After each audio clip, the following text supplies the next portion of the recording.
وطندارای عزیز، شما لطفاً تا آخر ویدیو را تماشا کنین. افطار کردی؟ ها؟ افطار کردی؟ رفتار چی؟ افطار تابال نکردی؟ روژمات نکردی؟ نه ولم. خب بیشتر چی گفتی باز بگین حالا؟ ما در چوکات میش کار روزگار نیست. خب ها خانم دلوگر از خدا رسی یک بوجی ورو ندارم که در خانه بخوره. خب حالا چی کنم برات چی خدمت کنم؟ یک کم درگی بخور زمان. ازی میخوری؟ برش بته. برش بته. یک خوراک بس میکنه؟ خیر ببینی. اگه سیر نمیکنی دگم برات پس. خیر ببینی یک خوراک بس. بگی یک دانه نان بشی اموجا. افطار کنم. قربان سرت. سرفراز باشی بخیر باشی. خب برای مام پرت یک ذره که مام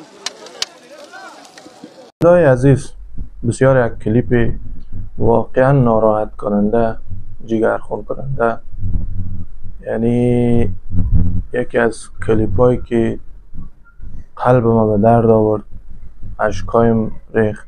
یکی از ویدیوهای بسیار دلخراش، یکی از ویدیوهای بسیار ناراحت کننده از این هموطن ما ندیدم، واقعا دلم برش کباب شد. و خدا تو ببینیم چی وضعیتی هست کشور ما.